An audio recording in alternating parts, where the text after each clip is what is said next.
தீரா காதலால் ஜனனம். அத்தியாயம் 7. வானதி வாய்விட்டதாலோ என்னவோ அது சரியாக பழித்து விட்டது என்றுதான் சொல்ல வேண்டும். இவர்கள் அனைவரும் பேசிக் கொண்டிருக்க புல்லட் ஓசை அந்த சாலையில் கேட்டது. நிச்சயம் இது தன் தந்தைதான் என்று தெரியவே பதட்டத்தோடு சத்தம் வந்த திசையை காண நினைத்தது போன்றே கனகராஜ் தான் வந்து கொண்டிருந்தார். அச்சோ அப்பா! பதறியவளுக்கு என்ன செய்வதென்று தெரியவில்லை. சுற்றும் முற்றும் மறைந்து கொள்ள இடம் தேட ஓடைக்குள் இறங்கினால்தான் வாழைத்தோப்புக்குள் சென்று ஒளிய முடியும் என்பதை உணர்ந்தாள். சட்டென எதை பற்றியும் யோசிக்காது அதனை செய்ய நினைத்து நகர அவளின் செயல் உணர்ந்து இதழ்யாவின் கரங்களை பற்றினான். என்ன பண்ற நீ? தந்தை வரும் திசைக்கு முதுகு காட்டி கொண்டவளோ, ஐயோ மாமா விடு, அப்பா வராரு, பார்த்தா அவ்வளோதான், என்னை கொன்னே போட்டுருவாரு என்க துருபதனுக்கு ஒன்றுமே புரியவில்லை. அவனுக்கு தான் இங்கு நடந்த பிரச்சனை எதுவுமே தெரியாதே. என்ன உளர்ற என்று கேட்டு நொடி வந்தவரோ நின்றவர்களை பார்த்து விட்டார். அதுவும் மகளை காணும் முன்னே துருபதனைத்தான் கண்டார். ஏதோ ஒரு பெண்ணின் கரங்களை பிடித்து கொண்டு நிற்பதுதான் அவரின் விலைகளில் விழுந்தது. இதற்கு மேல் தன்னால் தப்பிக்க முடியாது என்று தோன்ற எச்சிலை விழுங்கி என்ன நடக்குமோ என்ற பயத்தில் பல்லை கடித்து கொண்டு நிற்கவே அவளின் செய்கை ஒவ்வொன்றையும் கண்டவாறு இருந்தான் துருபதன். தன் மகளின் தோழிகள் என்பதையும் கண்டவரோ வேகமோடு வந்து சரியாக முன்னே புல்லட்டை நிறுத்த பயத்தில் தோழிகளோ ஓரமாக ஒதுங்கினர். நின்ற பின்னேதான் மகளை கண்டவரோ கோபமோடு இறங்க, மாமோய் எப்படி இருக்கீங்க என்று சந்தோஷ புன்னகை உதிர்த்து நலம் விசாரித்தான் துருபதன். முதல்ல என் மக மேல இருந்து கையை ஏற்றான் நாயே என சீற்றமோடு நெருப்பு குமிழியாய் கத்தவே அவளை உருகி கொண்டு தந்தையின் அருகில் வந்து நின்றாள். அப்பா அது என்று இதழ்யா பேச வரும் முன்னே மகளை மேலிருந்து கீழ் வரை கண்டவரோ அடுத்த நொடி துருபதனின் சட்டையில் கை வைத்தே விட்டார். என்ன தைரியம் இருந்தா என் பிள்ளைய தொடுவ? உன் ஆத்தாக்காரி ஒட்டு வேண்டாம் உறவு வேண்டான்னு சொல்லிட்டு உதறிட்டு போவா, நாங்க ஒட்டனமாக்கோம். உன் நினைப்பெல்லாம் தெரியாதுன்னு நினைச்சியா? சென்னையில் அந்த புள்ளை ஏமாத்தினதும் என் பிள்ளைய கவுக்கு பார்க்குறியா? என்னைக்கு வேண்டான்னு சொல்லிட்டு உன் ஆத்தா போனாலும் அப்பவே முடிவு பண்ணிட்டேன்டா. இவளை பிச்சைக்காரனுக்கு கூட கட்டி வைப்பேனே தவிர என்னை மதிக்காத உன் குடும்பத்துக்கு மருமகளை அனுப்பவே மாட்டேன்டா. இனிமே என் பொண்ணுக்கிட்ட ஏதாவது பேச நினைச்சேன்னு வை, அப்புறம் என்னை கொலகாரனா பார்க்க வேண்டியதா இருக்கும், பார்த்துக்கோ என்று மிரட்டவே, என்னாச்சு, என்ன பேசுறீங்க மாமா நீங்க? எனக்கு ஒண்ணுமே புரியல என்க. என்னடா எதுவுமே தெரியாத மாதிரி நடிக்கிறியா? வெட்டி புடுவேன் வெட்டி என பற்களை கடித்து குரல் இருக்க முக்கமாய் கத்தினார். அப்பா முதல்ல கையை எடுங்க, இங்க என்ன நடந்ததுன்னு தெரியாம நீங்க கத்தாதீங்க. மாமா மட்டும் இப்போ வரலன்னா நான் உயிரோடவே இருந்திருக்க முடியாது என தந்தையின் கோபத்தை கட்டுப்படுத்த கத்தி கூறி தந்தையை தனவனிடமிருந்து பிரித்தாள். மாமா நீ இங்கிருந்து போ என்று முதலில் தன்னவனை காக்க நினைத்து அனுப்ப முயல, உன் அப்ப எனக்கு சொல்லி கொடுத்துக்கிட்டு இருக்காரு என அவனோ செல்ல மாட்டேன் என்பது போல் நின்றான். ஏய் உன்ன என அவரோ சீறிக்கொண்டு வரவே, அப்பா வாங்க நம்ம போகலாம், அங்க பாருங்க என் சைக்கிள் எப்படி இருக்குன்னு என்று தந்தைக்கு நடந்ததை உணர வைக்க முயற்சி செய்தாள். இதழ்யாவின் தவிப்பும் நடுக்கமும் என்னாகுமோ என்ற பயமும் தன் மாமாவின் கோபமும் அனைத்தையும் கண்ட துருவதனுக்கு ஏதோ சரியில்லை என்று அப்போதுதான் உணர ஆரம்பித்தான். தந்தையிடம் ஒரு நொடியில் நடந்ததை படபடவன பட்டாசு போல் கூறிவிட்டு மூச்சு நீ விட்டால் இதன் பின்னாவது அவனின் மீது இருக்கும் கோபத்தை குறைக்க வேண்டுமென எண்ணம். இனி என் பொண்ணை பார்க்கறது தொடுறது எல்லாம் வச்சுக்கிட்டே பார்த்துக்கோ, வாமா போகலாம் என்றவர் மகளை அழைத்து கொண்டு புல்லட்டை எடுக்க தன் பையை எடுத்துக்கொண்டு தந்தையின் பின்னே அமர்ந்தாள். இப்போதைக்கு இங்கிருந்து செல்வதுதான் நல்லது என்பது புரிந்து இதழ்யாவும் வெளியசைவால் அவனுக்கு விடை கொடுக்க அங்கிருந்து சென்று விட்டனர். சரிங்கண்ணா நாங்க கிளம்புறோம் என்று அவளின் தோழிகள் நகர, கவனமா போங்கம்மா என கூறியவனோ நேராக தன் வீட்டுக்குத்தான் வந்தான். வரும் வழியெல்லாம் இங்கு வந்து ஒரு வாரமாகியும் இதழினி தன் வீட்டில் இல்லை என்பதை அப்போதுதான் யோசித்தான்.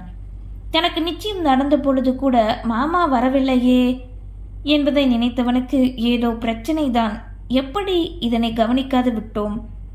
இதழியா கூறியது சரிதான். தன்னையே தான் கவனிக்காத போது சுற்றி நடந்ததை மட்டும் கவனித்து விடுவேனா என்ன? பைக்கினை நிறுத்தி வீட்டுக்குள் நுழைந்தவனோ, அம்மா, அப்பா என்க உணவறிந்து கொண்டிருந்த இருவருமே சத்தம் கேட்டு அவனைத்தான் கண்டனர். என்னலே?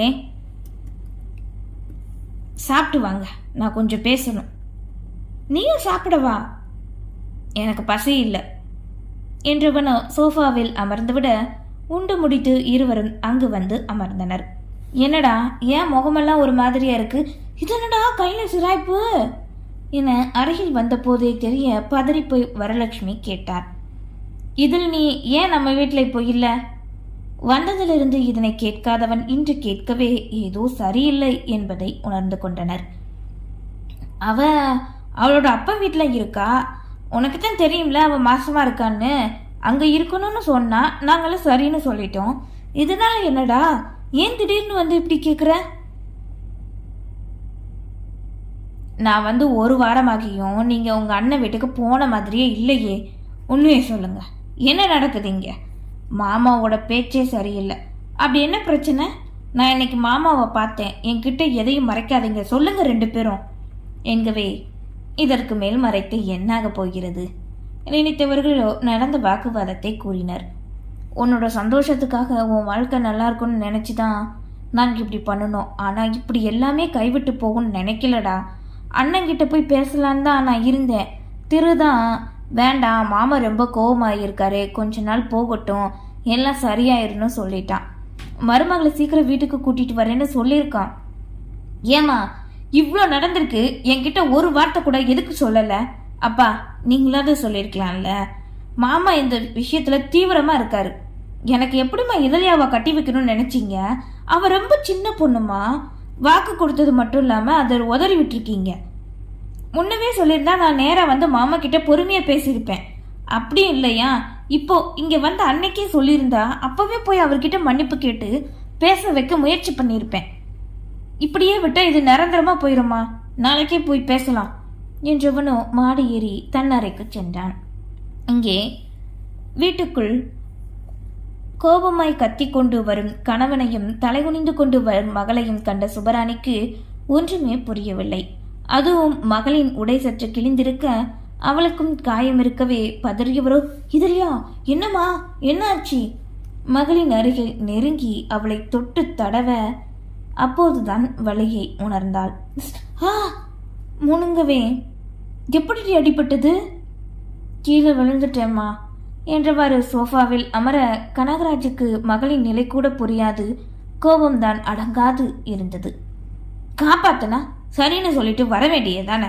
ரோட்ல நின்று தொட்டு பேசிக்கிட்டு மயக்க பார்க்குறான் போல என் பொண்ணு என வாய்க்கு வந்ததையெல்லாம் பெற்ற மகளின் முன்னே அவரோ பேசிக்கொண்டே போக சுபராணிக்கு ஒன்றுமே புரியவில்லை.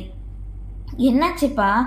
சத்தம் கேட்டு இதழினி வந்து கேட்க நடந்ததை ஆத்திரமோடு கூறவே மகளை தன்னோடு அணைத்தார் சுபராணி. ஐயோ அப்பா, என்ன சொல்றீங்க? ஏய், உனக்கு ஒன்றும் இல்லைல்ல? லேசா காயந்தான் அக்கா, எனக்கு ஒன்றும் இல்லை. மாமா மட்டும் காப்பாற்றாம போயிருந்தா நான் உயிரோடவே இருந்திருக்கவே முடியாது என்று அதனை அழுத்த கூறினால் அப்படியாவது தந்தை மனம் இறங்குவார் என நினைத்து. ஆனால் எங்கே, தான் பிடிச்ச முயலுக்கு 3 காலுங்கிற மாதிரி அதிலே தான் இருந்தார். மகளை அழைத்து கொண்டு சென்ற சுபராணி வீங்கிய இடத்திற்கெல்லாம் ஒத்தடம் கொடுக்க ஆரம்பித்தார். இரவு நேரம் போல் அனைவரும் ஒன்றாக அமர்ந்து உண்ண, இதழியா, இனி நீ அவன்கிட்ட பேசவே கூடாது. துஷ்டனை கண்டா தூர விலகுன்னு சொல்லுவாங்கல்ல, அதே மாதிரி தள்ளியே இரு என்க சரி என கேட்டுக்கொண்டாள். அவளால் எப்படி விலகி இருக்க முடியும்? அவளுக்குத்தான் அவன் மனம் கவர்ந்த கல்வனாயிற்றே. அன்றிரவு இதழியாவிற்கு தூக்கம் என்பதே இல்லை. நேனியின் வழி ஒரு புறம் இருக்க மற்றொரு புறம் தன்னவனின் நினைவு அவனோடு பின்னி பிணைந்து உருண்டது. தன்னை பொறி உருண்டை என்று அழைத்தது. தன் நினைவுகள் எல்லாம் அவனுக்கு இருக்கிறது என்பதை நினைக்க நினைக்க அப்படி ஒரு ஆனந்தம். மறுநாள் அன்னையை மட்டும் அழைத்து கொண்டு துருபதன் மாமாவின் வீட்டுக்கு வந்தான். பரீட்சை இருக்க இதழ்யா பள்ளிக்கு சென்றிருந்தாள். வாசல் தாண்டி உள்ளே நுழைகிலே ஹாலில் அமர்ந்திருந்த கனகராஜ் கண்டுவிட்டார். அப்படியே நில்லுங்க, இப்படித்தான் திறந்த வீட்டுக்குள்ள நாய் நுழையிற மாதிரி வந்துருவீங்களோ என்று கத்தவே பெண்கள் இருவருமே வந்துவிட்டனர். மாமா, நடந்த எதுவுமே எனக்கு தெரியாது. தெரிஞ்சிருந்தா நான் உங்களை எதிர்த்திருக்கவே மாட்டேன். அம்மா ஏதோ என் மேலே உள்ள பாசத்தில் அப்படி பண்ணிட்டு மன்னிச்சிருங்க மாமா. என்னை மன்னிப்பு வேண்ட. என்னத்துல மன்னிக்க சொல்கிறேன்? உன் கல்யாண தேதி தெரிஞ்சு என்கிட்ட எல்லாரும் என்னென்னவெல்லாம் கேட்டாங்க தெரியுமா? அதை விட இவ எப்படி என் பேச்சை மீறி இப்படி பண்ணலாம்? எல்லாம் முடிஞ்சு போனதுக்கப்புறம் இப்படி வந்து உறவு கொண்டாடுறது எதுக்கு? நாளை பின்ன என் மகளை கட்டிக்கத்தானே? ஒன்றும் தேவையில்லை. என் மகளுக்கு என்ன மாப்பிள்ளை கிடைக்காதுன்னு நினச்சிங்களா? இல்லை எனக்கு தான் வக்கு இல்லையா கட்டி கொடுக்க? என்னைக்கு இவ வேண்டான்னு சொல்லிட்டு போனாலோ அன்னைக்கே எல்லாமே முடிஞ்சு போச்சு. வெளியில் போங்க 2 பேரும். எங்கவே மாமா என்ன பேசுகிறீங்க நீங்கள்? இதெல்லாம் சின்ன பொண்ணு, இப்போ எதுக்கு அதை பற்றியெல்லாம் பேசிக்கிட்டு? சரி விடுங்க. நீங்கள் உங்கள் பொண்ணை என்னைக்கும் எனக்கு கல்யாணம் பண்ணி தர வேண்டாம். நான் அதுக்கு ஆசையும் படலை, அவளை கட்டிக்கவும் மாட்டேன். முதல்ல நீங்கள் 2 பேரும் பேசி முன்ன மாதிரி இருங்க, அதுவே போதும். அண்ணே என்னை மன்னிச்சிரு, ஏதோ தெரியாமல் தப்பு பண்ணிட்டேன். எங்க ஏனோ எவ்வளவு கூறியும் கனகராஜ் மனம் ஆறவே இல்லை.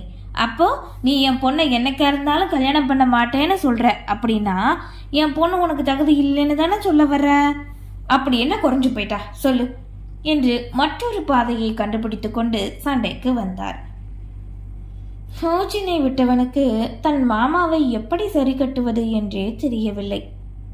பள்ளி படிக்கும் சிறுமியை வைத்து என்னென்னவெல்லாம் பேசுகிறார். இவருக்கு ஏன் புத்தி திடீரென இப்படி மாறிவிட்டது? என்ன சொன்னாலும் எதுக்கு மாமா இப்படி தப்பாவே புரிஞ்சுக்கிட்டு பேசுறீங்க? ஆமாலே, நீயும் உன் ஆத்தாள் எல்லாம் சரியா பண்றீங்க பாரு. நம்பிக்கை துரோகிகளா! என்னை பகைச்சிட்டு மீறி பேசினதால தான் உன் கல்யாணம் நின்று போனது. இப்போ சொல்கிறேன், நல்லா கேட்டுக்கோ, உனக்கு கல்யாணமே நடக்காதுடா என்றனுடி பெற்ற மகனை தன் முன்னே ஒருவன் சாபமிட்டால் எந்த அன்னையால் தான் தாங்க முடியும்? வாய மூடுனே, என்ன வார்த்தை சொன்ன நீ? உன்னால் எப்படின்னு எப்படி சொல்ல முடிஞ்சது? உன்கிட்ட இருந்து இப்படி ஒரு வார்த்தையை நான் எதிர்பார்க்கவே இல்லைனே. எறும்புக்கு கூட கஷ்டப்படுத்தாத முகம் தெரியாதவங்க கூட நல்லா இருக்கணும்னு வாழ்த்துற பரம்பரையில் இருந்துக்கிட்டு நீ ஏன் இப்படி சொன்ன? அதுவும் நீ தூக்கி வளர்த்த பையனை பார்த்து இப்படி சொல்லிட்டியே என்று ஆச்சரியமோடு அண்ணனிடம் சண்டையிட்டார் வரலட்சுமி. ஏமா, அவர் தான் ஏதோ கோபத்தில் பேசுறாருன்னா நீயும் ஏமா விடுமா என அன்னையை சமாதானப்படுத்த முயல. விடுடா, தப்பு ஏன் மேலே இருக்க போய் நான் அமைதியாக இருந்தேன். ஆனால் உனக்கு கல்யாணமே ஆகக்கூடாதுன்னு எப்படி இவர் சொல்லலாம்? இந்த வார்த்தையோட வழியை அனுபவிப்பாரு, அப்போ தெரியும் என்று தன் அண்ணனை முறைத்து கொண்டு கூறினார். என்ன சொல்ல வர இப்ப நீ? எங்க நீயும் ஒரு பொண்ணை கட்டி கொடுக்காம வச்சிருக்க, அவளுக்கு மாப்பிள்ளை தேடுவில்ல, அப்ப தெரியும் என்று இதழியாவிற்கு மாப்பிள்ளையே அமையாது என்பதை மறைமுகமாக ஆத்திரத்தில் கூறிவிட்டார். உன் கண்ணு முன்னாடியே என் பொண்ணு கல்யாணத்தை நான் இந்த ஊரே வியக்க ஜாம்னு பண்ணி காட்டுவேன் பாரு, அப்ப நீ நொந்து போவ என்று இருவருமே மாறி மாறி வார்த்தையால் வாதிடவே சரி வராது என தெரியும் அன்னையை இழுத்து கொண்டு சென்று விட்டான் துருபதன். இவர்கள் இருவரும் கூறிய வார்த்தைக்கு சக்தி இருந்ததோ என்னவோ, பழித்து கொண்டே பின்வரும் வருடங்களில் நிலைக்க இருந்தது. நன்றி.